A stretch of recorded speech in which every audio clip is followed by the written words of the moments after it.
sure that we're coming up. So forgive me if I'm looking over here. It means that I am not ignoring you, but I'm in fact looking at the other monitor to see when things actually come up. It looks like we are good to go here. So as this thing works, by the way, hey folks, David Baer here, and this guy to my left, your right. Is that correct? I think so. I think so. Is Kendall Cook.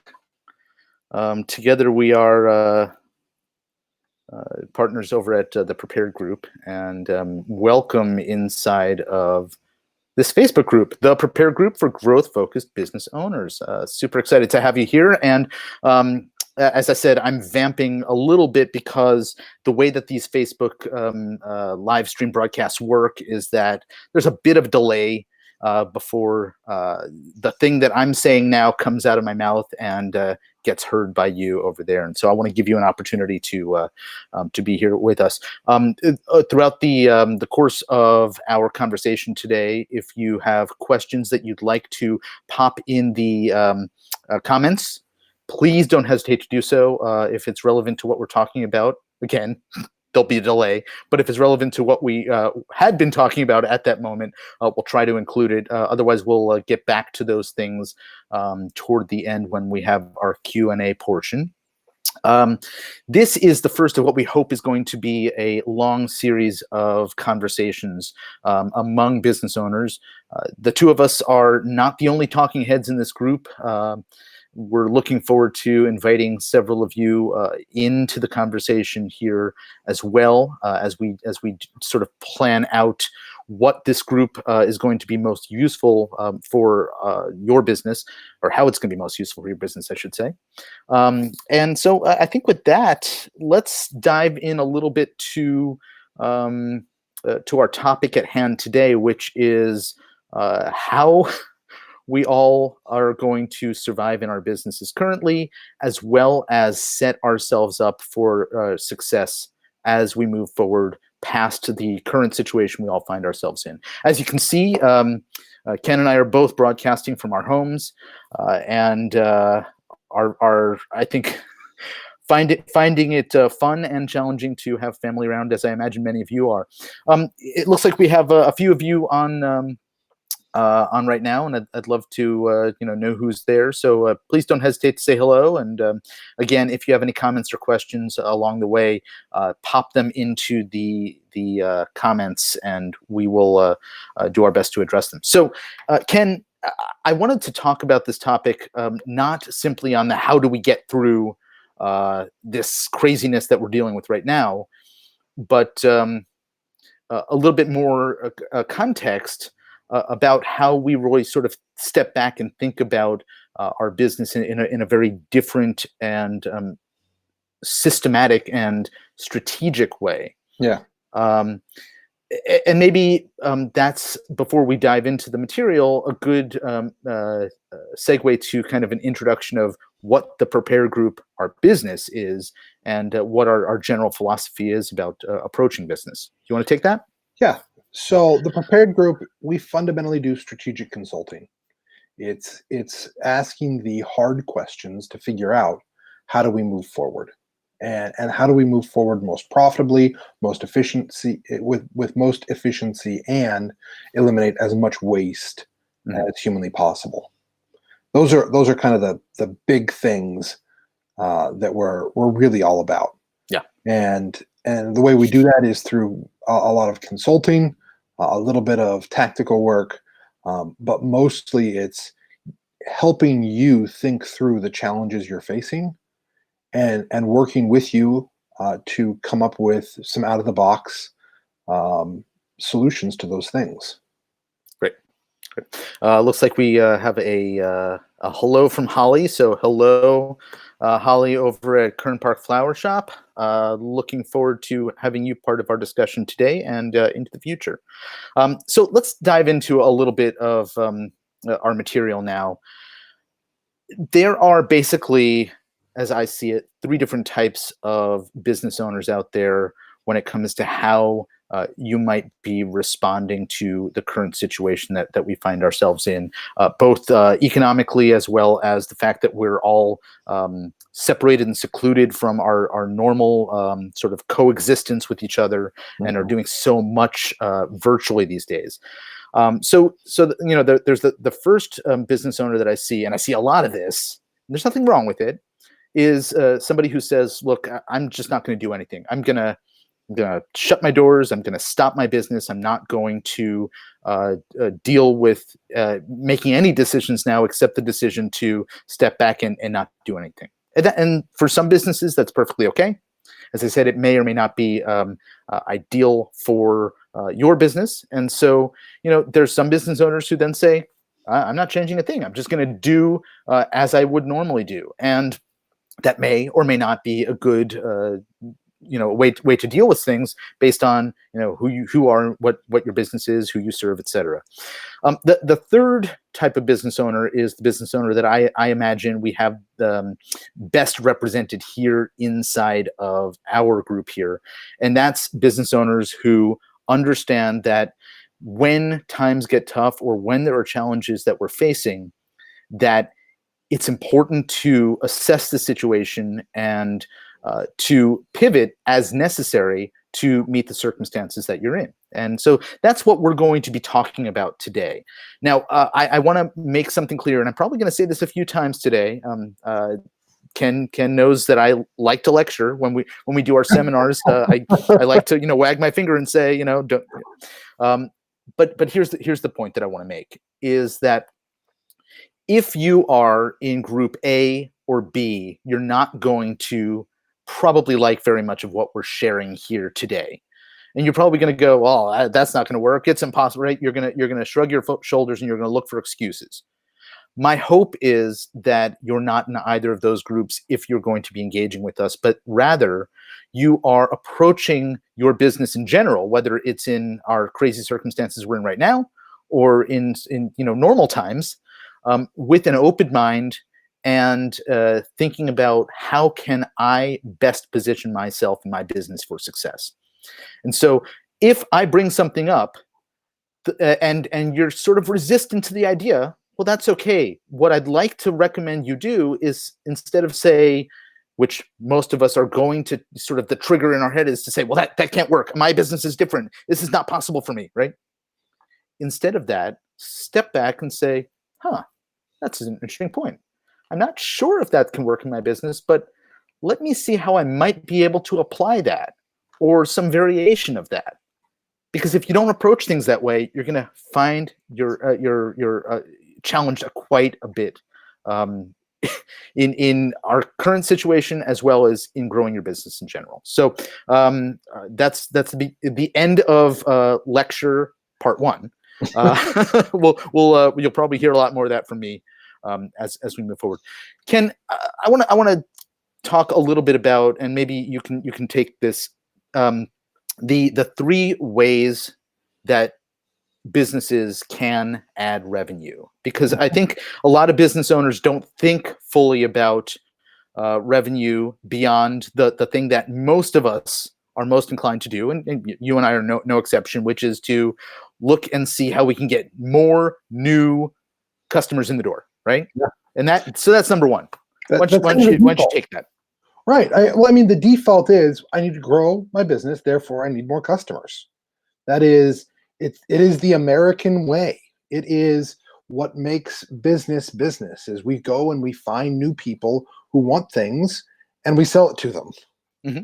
And that is, this is selling yourself out of a problem, right? Yeah. And we all do this on the regular, and it's a good thing, but it's also sometimes a hard thing if people aren't buying today. Sure. We're in a situation where we've had an innumerable number of meetings just evaporate, just cancel, sure. because certain people aren't buying anymore. Right. That doesn't mean nobody's buying. It just means, we have a different pool, so to speak. And that kind of lends itself, if you will, to kind of the second method, which is to go get your current customers to buy more frequently, right? And so this could mean, people who are, buying on a semi-annual basis. Maybe they're buying quarterly now, Yeah. right? Maybe someone who is buying quarterly is buying weekly, or maybe we're giving them a new thing to buy, if you will. Again, this is a good example of where somebody might say, well, the people I serve or the people I work with are, fixed in the number of times that they can have transactions with me. Well, there's other ways to do it, and this third part is, maybe another opportunity for you. So go ahead and Absolutely. take that. Yeah. Yeah, I mean that's a big thing. Is right now there's a lot of opportunity to increase the value of our normal transaction, right? Whether it's a nonprofit going to specific donors and saying, "Look, I know you normally give us $50 a month. However, in light of the economic situation that we're in, if you're able, could you give us $100 a month during the shutdown?" And we Sure. asked specifically for something like that. Yeah. Um, I had that ask yesterday. I got an email from Portland Center Stage. We're a subscriber there. And the email basically said, we've decided to cancel the rest of our season. Now, you have tickets for shows that are scheduled. mhm. Here's a few different ways that you can deal with those tickets. You can use them as a credit toward seats next season. But what we'd really like is for you to donate the value of them to help us financially, not give up the money that we've already captured from you, right? So that's sort of an example of what you're talking about. It's a Yep. communication around, asking. Actually, I guess it's not a good example of it, but it popped into my mind anyway, so I thought I'd share it. But Yeah, no, it's great. It's a great example. I know a lot of nonprofits that we're talking with right now who this is what we're asking, sure. and this is the ask is, I know you don't normally donate right now. Normally, you're maybe an end of year donor, right? Support us today. Sure. Greg, who's in the chat here, is with a nonprofit in. Are they? Remind me, are they in Vancouver? I can't remember. They're in Portland. They're in Portland. Yeah, Portland. Okay. Yeah. Sorry, we have so many folks that we deal with that I can't keep everybody straight. But okay, so right, this is a relevant issue for Greg's organization. Yeah. Kaleidoscope Fighting Lupus, right? Absolutely. And so taking the opportunity to maybe have an additional appeal at this moment in time might make sense for them. Yeah, and what's interesting is this is the time when a lot of businesses shrink back, Mhm. and what I would say is this is the time to drive forward more now than ever by asking for that increase in value. If there was ever a time to ask someone to supersize their meal, it's today. All right, let's talk a little bit about kind of the framework that we work in and how we see businesses best position themselves.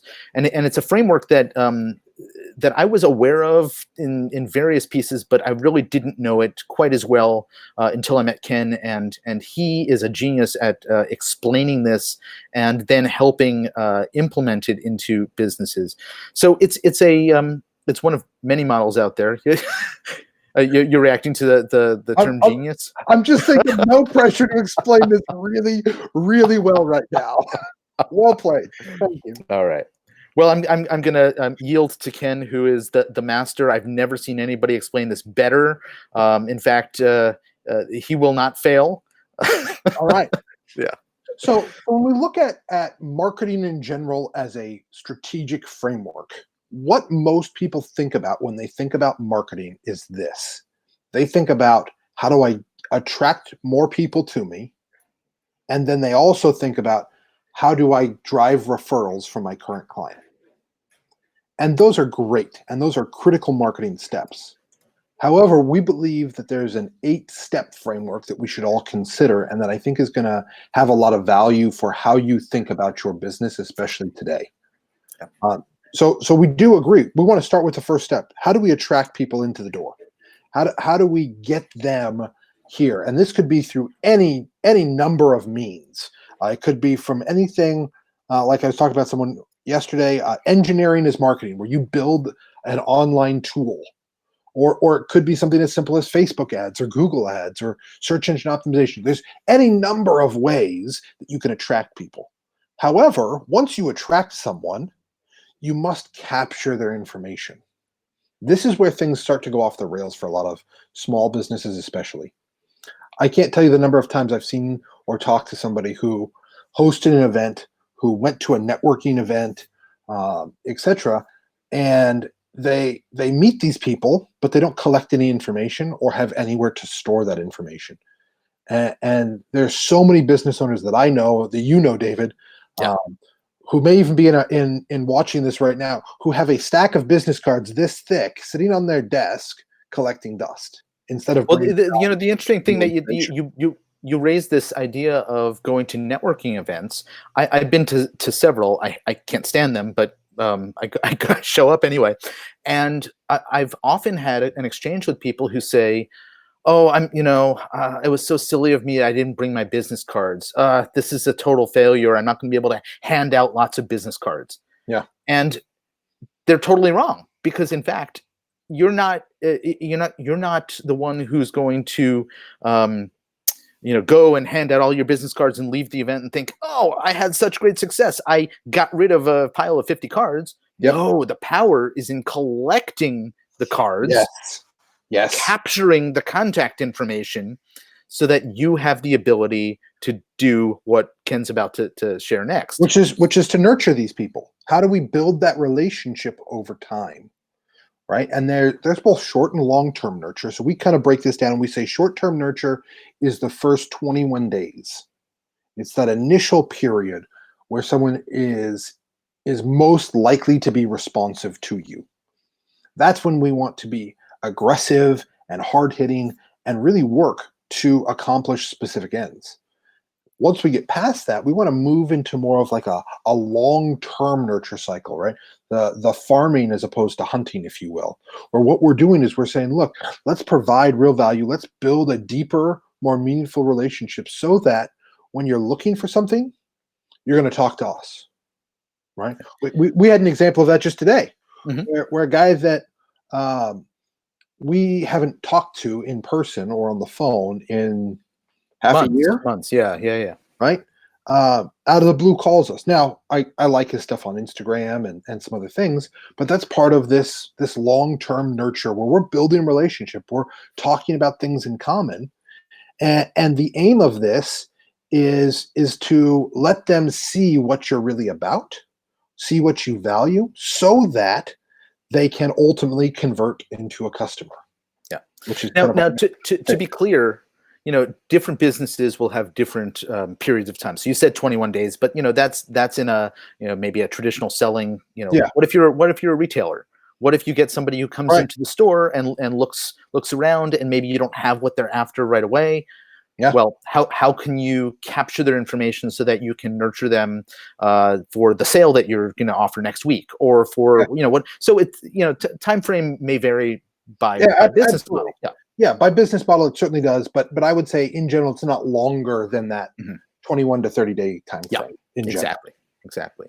And the other point here is that not everybody is ready to buy immediately, right? Some Absolutely. people are in shopping mode, research gathering mode, information Absolutely. gathering, right? Yeah. All of that. So And that's all important. And that's where the piece of long-term nurture is so critical, is that what happens is you're answering their questions and you're showing them your expertise and you're helping them to be confident when they make a decision that you are a good choice. Yeah. And that's the real power of this is I think we can all think about those folks that we look to as experts. And we say, oh man, whenever that guy talks, I just got to listen. Mhm. Because he's going to say something that I have to hear. Sure. And that's I was gonna make an E.F. Hutton joke, but you're too young. You wouldn't get it. I don't know who that is. All right, convert. Let's talk about converting. So convert. I think a lot of people, when they think about converting someone to a customer, they take this out of marketing and they slot it into sales.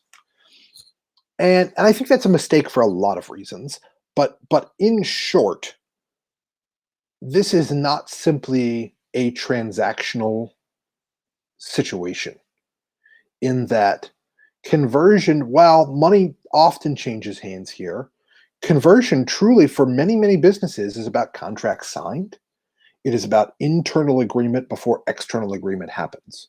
And so as we look at this phase of marketing, we're asking, what does it take for someone to internally agree to do business with you? Mhm. Right? And so this could be as simple as, oh, that's a 7-Eleven and I need a Slurpee. Or it could be as complex as we've got a multinational $100 million project that we're going to go forward with.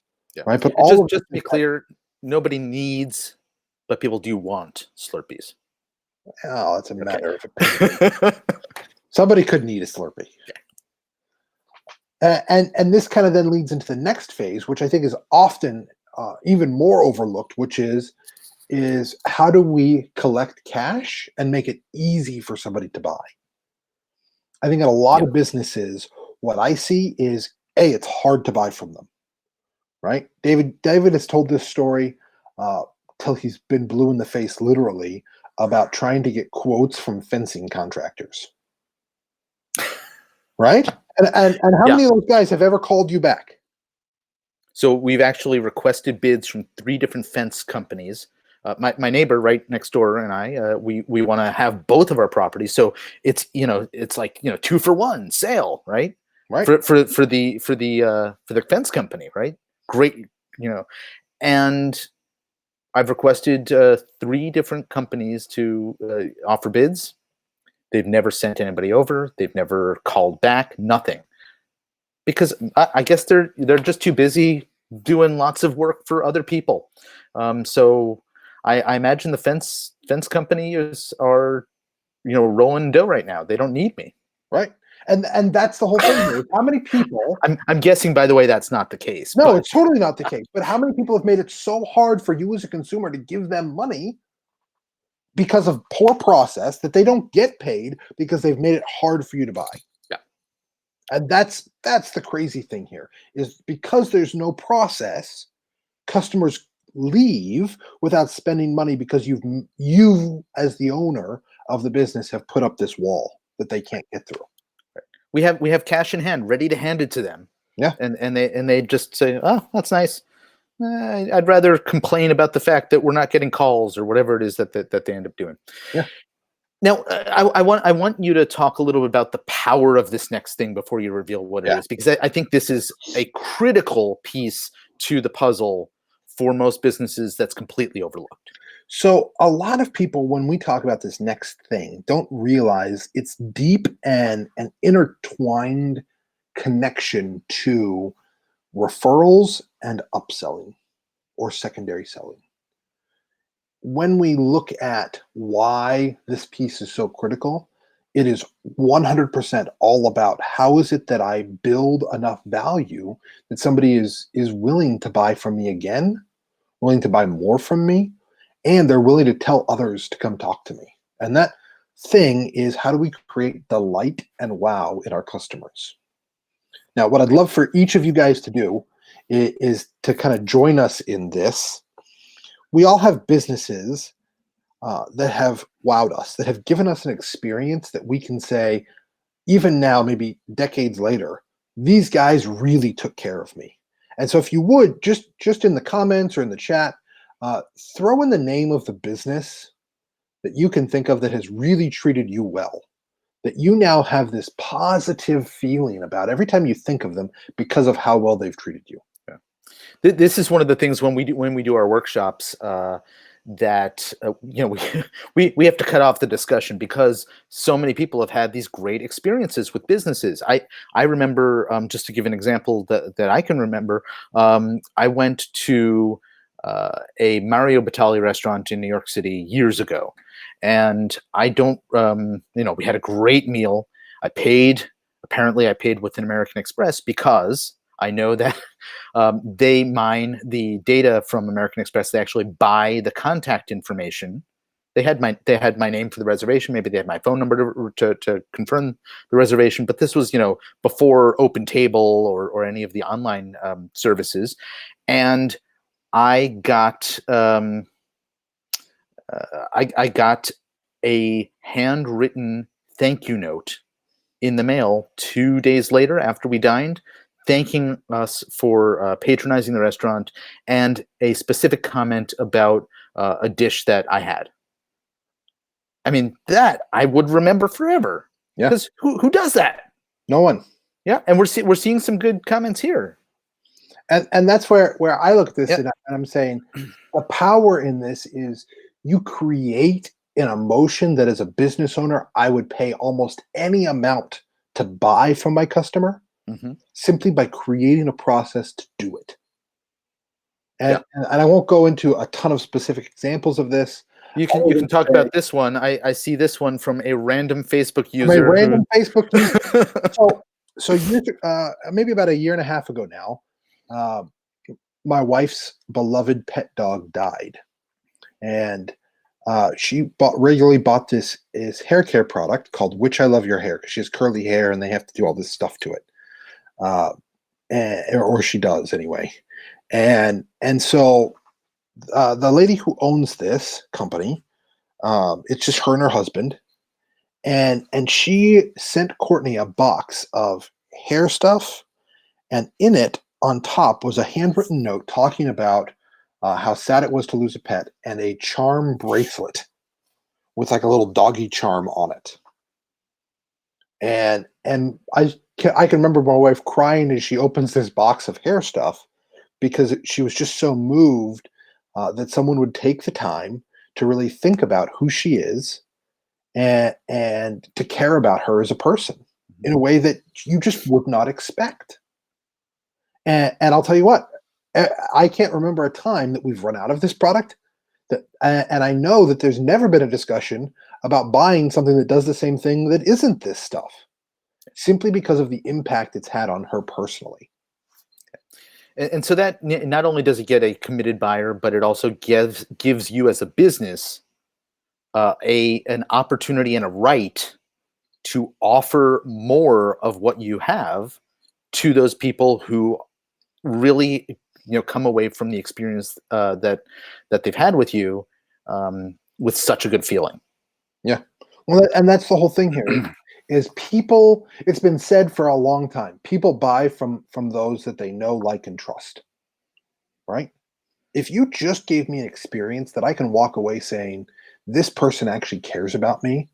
If you have something else that I need, all things being equal, I'm buying it from you. I'm not buying it from random people. Yep. Even if it's cheaper, I'm going to buy it from someone that I know is going to give me a fantastic deal. Mhm. Not because of the price, but because of what's included in that. And a big part of that is the actual relationship we have with you. I'm. It's a shame that all I see on the comments here is Facebook user because in the comment stream, I'm sure that they're actually we can see their names. That was Mr. Cosmo who Okay, did that one. the midnight cookie delivery. Yeah. Ah, okay, all right. So the last piece of the puzzle, and then let's dive into some of the things that we can actually be doing now based on all of this. Is that that delight and wow is going to give you the opportunity to meaningfully ask for and receive referrals. And you started this discussion about what most businesses do by focusing on two things, including assuming that they can get referrals. But can you talk about the power of referrals when positioned properly? So, in my experience, the average business does not intentionally get referrals. They survive on word of mouth that they do not know how it comes to them. It's dumb luck, functionally. And I believe as a business owner that maybe it's because I'm a control freak. I want to have control over my referral process. And so in this, what we say is, look, there's got to be a specific time, method, and means by which you ask for referrals. It's not simply letting referrals happen. It's not simply saying, well, we grow by word of mouth and we've never had to advertise. It's what is our written, documented process for driving referrals from our customers? Who do we ask? Why do we ask them? What are we asking them to do?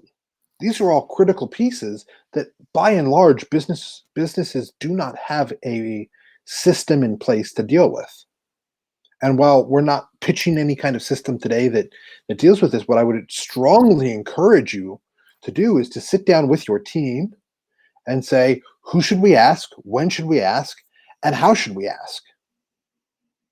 And write it down and then start doing that process, because what's going to happen is you're now going to have word of mouth on steroids because you're getting word of mouth from the best people. To be clear, we're not pitching anything here. So this is a framework that we work within. If you go to our website, thepreparegroup.com, you will be able to read and see videos on everything that we've just talked about. So this is not proprietary stuff. We're not the only people in the world who do what we've just described. This is a framework that is applied to lots and lots of successful businesses out there. Let's, now that we understand the framework and the approach and how we think about business, let's talk about some of the things that businesses out there can do to actively see some success in the current situation that they're in. And again, this is the place where I'm going to say, look, what I say may not, you may go, well, that doesn't work for me. Let's think about how it or some variation of what we're going to share can work for you. So one of the best opportunities you have is with customers, clients, patients, whatever you members, donors, you happen to call them in your business, who are really committed to your business. And so if you have the ability to go out and identify those top 20% of your customers, or even your hyper best customers. I don't know how we want to define, the top 5% of your customers. What sets those people apart from somebody who patronizes you less frequently at lower prices, whatever it may be, is that these people are ones who have demonstrated their commitment to you, their willingness to spend money with you or give money to you. And ultimately, they're much more likely to be in a class of affluence where, in a moment like this, where a lot of people are unfortunately facing tough economic times in their household, your top 20% or your top 5% are more likely to, again, there are exceptions, have the money and be able to engage in some sort of commercial activity with you. So what do you do with those people? Well, you go and you create a special offer just for them. What is it that you can do at this moment in time that is going to appeal to your best customers out there? I mean, what can you package for them? What can you do in terms? I mean, again, we have strange circumstances where maybe what you happen to do. We have somebody who owns a hair salon who's here in the group. That's not the easiest thing to be able to provide a service, but we got an idea for you coming up. In fact, this is an idea that I heard the other day. I'll give credit where credit's due in a moment.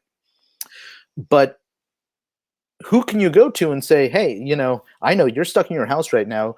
You'd like to feel good about yourself. You'd like to, look the way that that makes you feel good and happy. And let's figure out what I can offer you that's going to give you the same benefit or a similar benefit to what I might normally offer you if you were able to come into the salon. Right? So the last piece of this puzzle is to make sure that they know that that they are the top customers in your business, because that goes a long way to solidifying that relationship that's at the core of so much that we've been talking about by saying, hey, you're important to me. It also makes them feel good to hear that, right?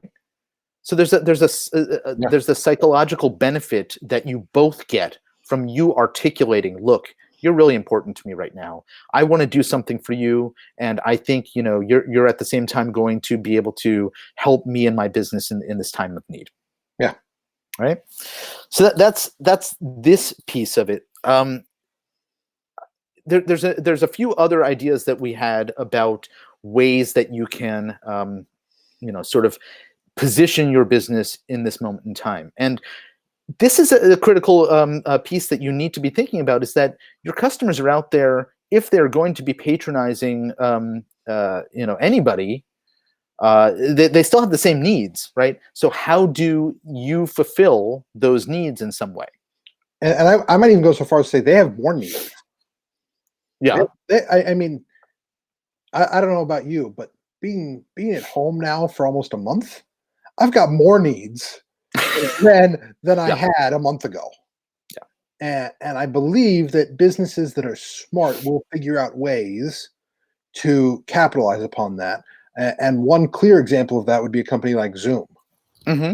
Zoom has made, I imagine if we could look at their trend, you would see their best quarter ever just happened.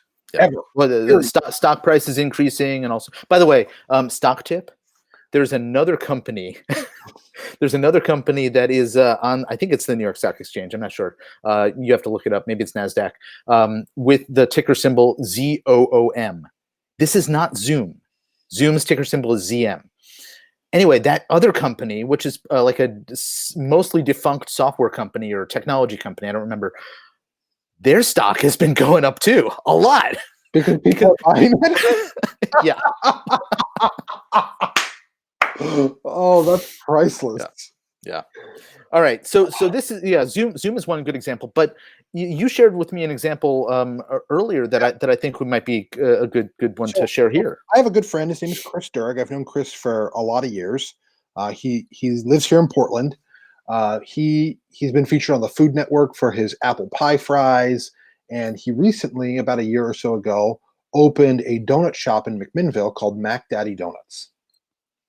And so last Thursday, Wednesday or so, he personally posted on the community Facebook group for Newburgh, so about 20 minutes away. There is no donut shop in Newburgh. He posts, "Hey, we're going to make a delivery run up to Newburgh. We're going to do a dozen of our most popular donuts. Just send us a Facebook message if you'd like one."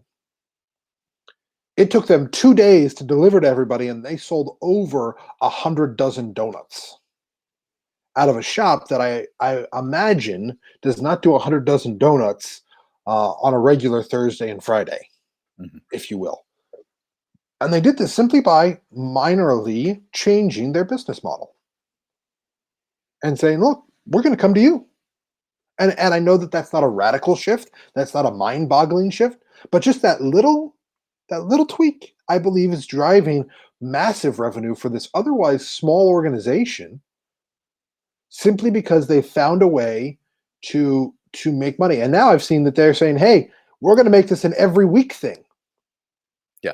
To be clear, it's not just found a way to make money. It's found a way to fulfill the needs and desires and wants of their clientele, found a way to extend their business model in a way that made sense, right, for their business and their customers' needs, and at the same time to amount of inbound cash flow. Yeah. Well, and let me say this: there's been a lot of stuff that's gone on LinkedIn and other places recently that has said, "Hey, in light of all of this, stop selling to people."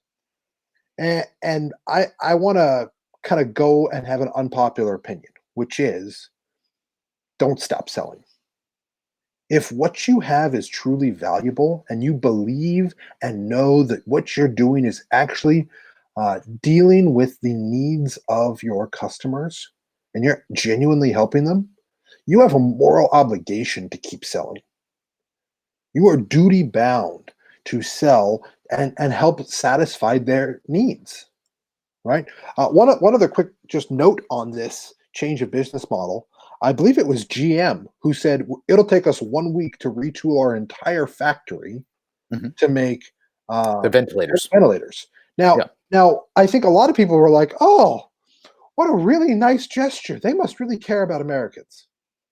And I'm sitting here thinking to myself, no, who's buying a car right now? Nobody's Yeah. buying a car right now.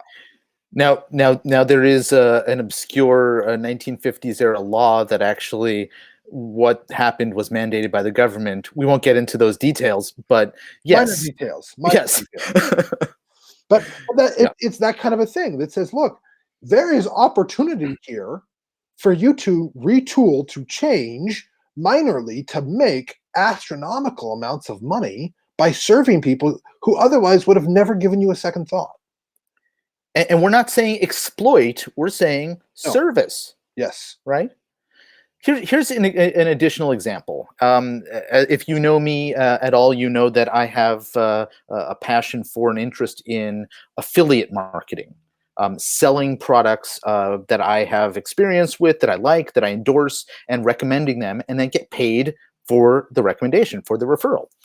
That may be an ideal thing for you and your business right now, right?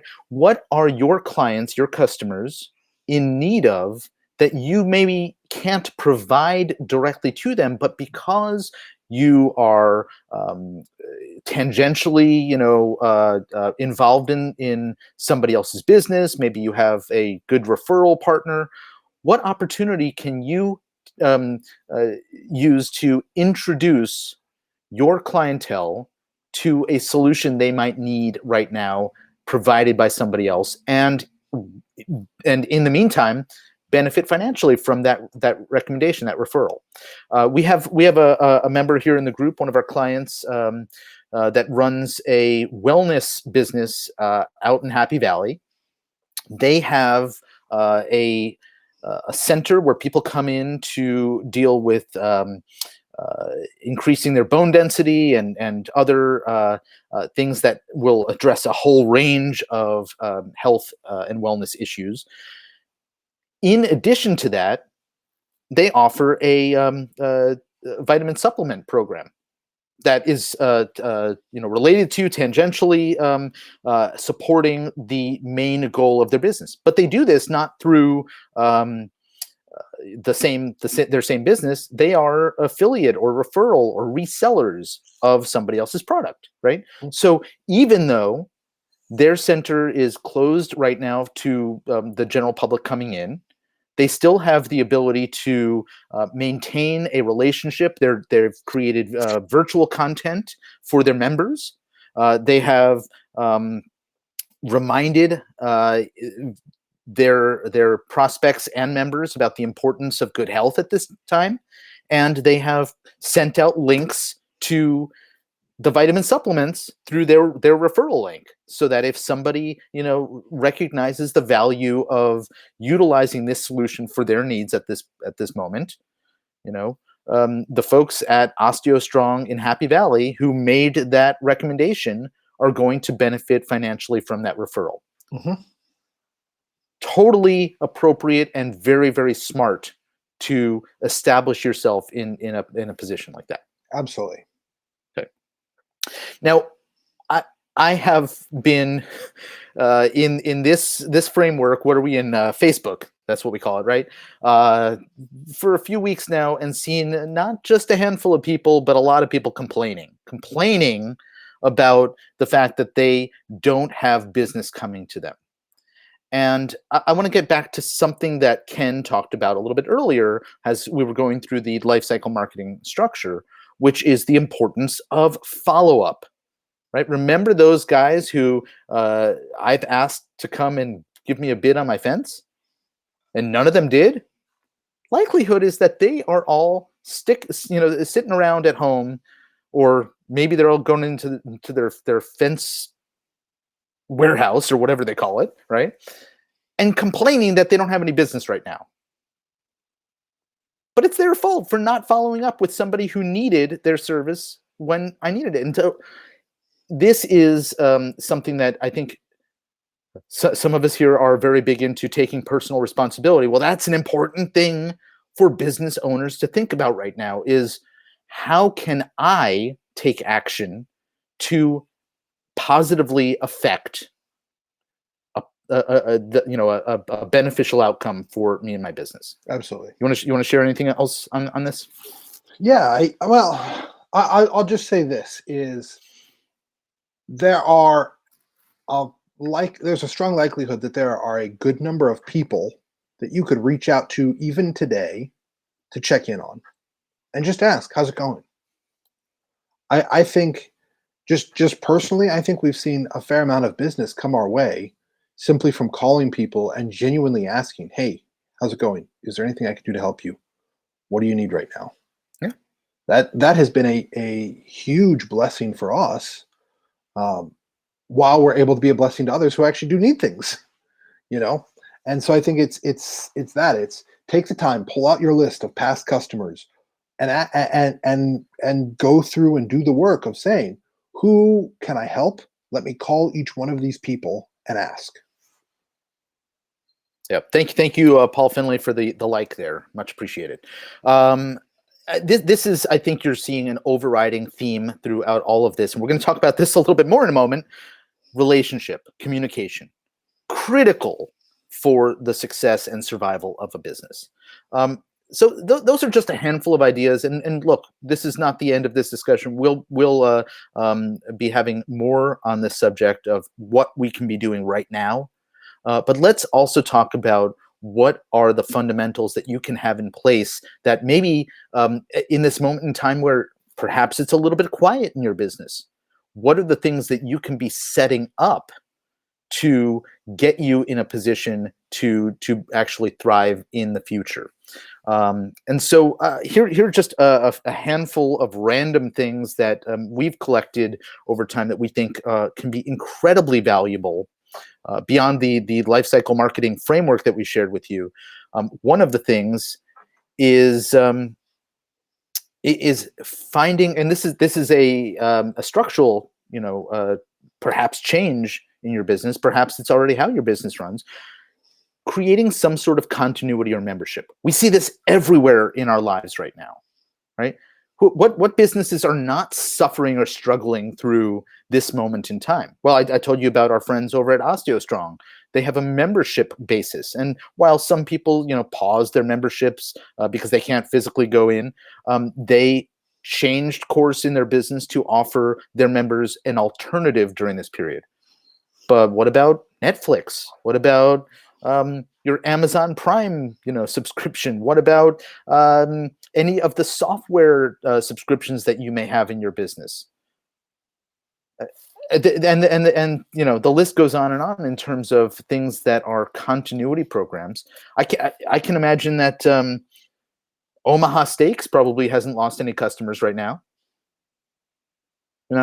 So finding a way to put some sort of ongoing continuity program. The Massage Envy, great example of a franchise business that has set up a continuity model, right? My guess is that they are still getting the vast majority of their income, even though they're not performing services right now, because that income is banked for people to use later on. Right? So what are the things we talked about?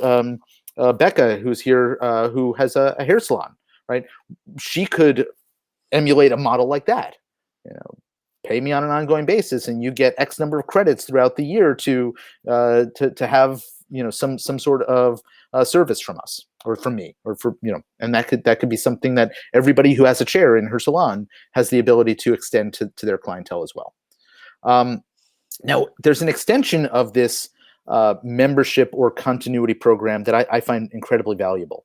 And it's that if you are so well entwined in somebody's life that for many of them, it becomes painful to actually disconnect from the service that you have. Now, this is not a malicious thing.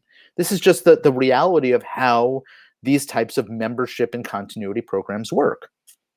And so finding your self an opportunity to add continuity or membership, ongoing payment into your business that is going to be reliable base income for you makes a ton of sense for many businesses.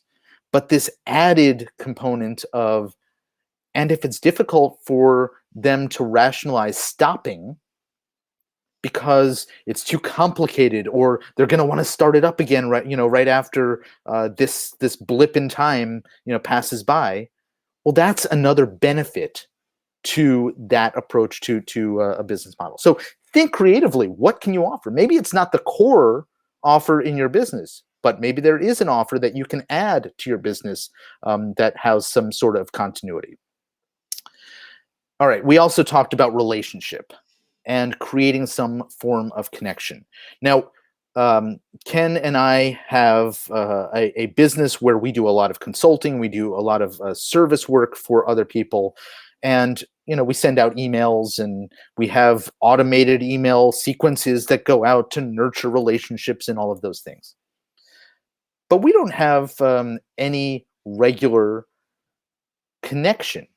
And so one of the things that this moment in time offered us was an opportunity to set up this group, set up a conversation that we can start and have with you guys out there. Yeah. And so this is an opportunity for us to connect. Many of you have received emails from us. Maybe you met Ken at a networking event. Maybe you signed up for some video, training on our website and have never met us. Well, this gives us an opportunity to actually build that relationship, and you get to know us a little bit more, get to hear from us, discover our personalities, which may or may not be a good thing, and engage with us. And that is a critical piece to what we see as many, many successful businesses out there. All right. This is, again, an area that I am very passionate about, which is adding some sort of information marketing component to your business. So what is information marketing? This is virtual products, digital products, services that extend beyond the hands-on service. So I was listening to NPR the other day, and I heard a guy who some of you may know named Jonathan Van Ness, who is on the show Queer Eye. He's I think is a hair colorist is what he does professionally. And he was talking about, salons right now that have the ability to service their clientele in some sort of virtual way. What can they do? Well, one thing they might be able to do is create some sort of product, either teaching their clients how to care for themselves, how to do certain things themselves, maybe selling a box that they can, get picked up curbside of products that they then include a video that, teaches them how to use the product themselves. Those sorts of things, how can you implement that kind of thing in your business? Some businesses, it's a no-brainer, right? If you're an accountant, you could create a course on how to use QuickBooks. Right, that makes sense. Some you have to think a little bit more outside the box. Yeah. That was a great example of thinking outside the box in this regard. You got anything else on this subject? I saw a winery recently that was putting together and delivering boxes of wine. Mm-hmm. So 3 wines, and then they were doing a virtual tasting. Yeah, that's right. You shared that with me. Right? Yeah. Like that kind of a thing. I'm like, this is genius. Right? Because how many people right now would love to go wine tasting? Raise your hand. Yep.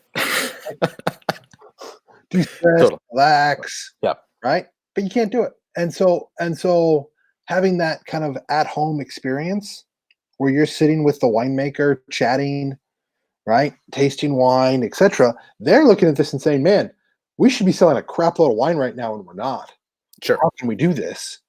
And as a consumer, I'm saying, I didn't really ever think that I would be doing a wine tasting at my house, but I guess I need that today. Mm-hmm.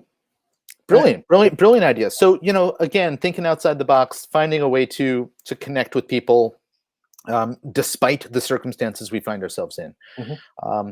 In a moment, we're going to open up the floor for Q&A. So if you have questions, please go ahead and pop them into the comments here. And for some reason, only a handful of people are we actually seeing who is asking the questions. So I'm gonna see if I'm looking on Facebook, so I can. Okay, you're looking at Facebook, so you can see who actually asked the questions. But please go ahead if you have specific questions and pop them in there. That would be great. I want to make one final point before we get to the Q&A, and this is along the lines of what Ken was talking about in terms of stop selling. Right, another instinct right now for a lot of businesses is lower prices, and that is absolutely the opposite of what you should be doing right now. Do you want to talk a little bit about price theory? This sort of So price theory is one of my absolute favorite phenomenons. Period, bar none. Psychologically, we attach so much value to price. We attach so much meaning to price that you can actually, going back to wine, you can tell someone that the same bottle of wine is $20 or $100. And actually, their brain chemistry will react differently to the higher priced wine, leading them to believe it tastes better. And so, price has this massive impact on people. And so, what I would say is, as you are looking at your pricing scheme, a lot of people are cutting prices because they believe if they cut prices, people are more likely to spend with them. Yeah. And what I would say is the exact opposite. The people who are most likely to spend with you today are the people who have the most means and are the least price sensitive. And so cutting off your nose to spite your face by lowering prices when what you really need is revenue, to me, feels like a really poor idea. In fact, I have a client who is a coach, and he raised his prices by $1,000 per person, and he is having tons of success with this, and having more signups than ever simply because he raised his price. We've actually added an additional offering to his services as well, right? Yeah, absolutely. And it's not a low priced offering either. It is a full high priced offering that people are taking advantage of simply because they have the means to do so. And what is happening right now is impacting their visibility to what he does. Now, he is somebody who specializes in a particular client and a particular solution. And you'll see in the screen just below here, it says, increase prices. It helps. It said I helps, but I fixed it. It helps to have a niche focus. And this is I think, a key to being able to effectively carry out the raising prices, right? You can offer something to the general public at one price, and it's difficult for a lot of people to cling on to it because a lot of people are simply price shoppers. But as soon as you go and take that same thing and focus on a smaller audience that has commonalities and special needs, and you position yourself as an expert in what they do. I did this a few years ago. In fact, I did this with financial advisors. I took stuff that was pretty standard in marketing theory and in marketing practice, and I said, how do we apply this to this particular industry? And in the last year, Ken has joined me in that business, which is called Advisor Inbound, and we actually positioned ourselves authoritatively. We wrote a book, for that particular clientele. It has now given us the right to charge a fee that is in keeping with the expectations of that profession. Whereas if we just, went into any mom and pop business and had the same offer, a lot of them wouldn't see the same value. Mm-hmm. And so being able to identify and present to a specific niche is incredibly useful in being able to justify a particular price point. Yeah. So I'm not sure that if we've gotten any. That's our first really good question, and I am very excited about it. Okay. So the question was, oh, go ahead. Yeah, I just want to say before we jump into the questions, there is no pitch here. We have nothing to sell you. In fact, we have a strategy call offer that's here in case you're interested in hopping on the phone when chatting with Ken for 45 minutes. If the end of that call suggests that it might make sense to dig deeper and explore ways that we can help you professionally, great. But that's not the purpose of these calls. It's really for us to get in front of more businesses so that we can be of whatever help we can. So if we can help you and we have something to offer you, we'll certainly let you know. If we can't offer you, something to you, we can help you, we'll certainly let you know that as well. And if we can find the right resource to direct you to, we will do our best to do that as well. But I wanted you to know that that's on offer. Anybody and everybody in this group should take advantage of that if you have needs during this time to jump on a call with Ken. So now let's go over to the Q&A. All right. So the first question was, is there any kind of messaging businesses should avoid using when communicating with customers during the pandemic? I have some specific and some general answers, but I put a post in the group here a few days ago about email opens as it relates to putting COVID-19 or coronavirus or something in the subject line. And so there's benefits and downsides, problems with using certain language in your communications in terms of getting people's attention, right? Yeah. That I think you want to sort of think about it in the greater context of how that message is being received. Yeah. So that's one thing that just pops into my head. What else do you have? So the biggest thing that I would say is a lot of the communication that I have received recently has been very boilerplate. It has been the same message. Almost down to the letter. In fact, my wife made a joke. She said, "Is it possible that the government sent all of these businesses the same message to send out?" And I said, "Probably not, but lawyers did."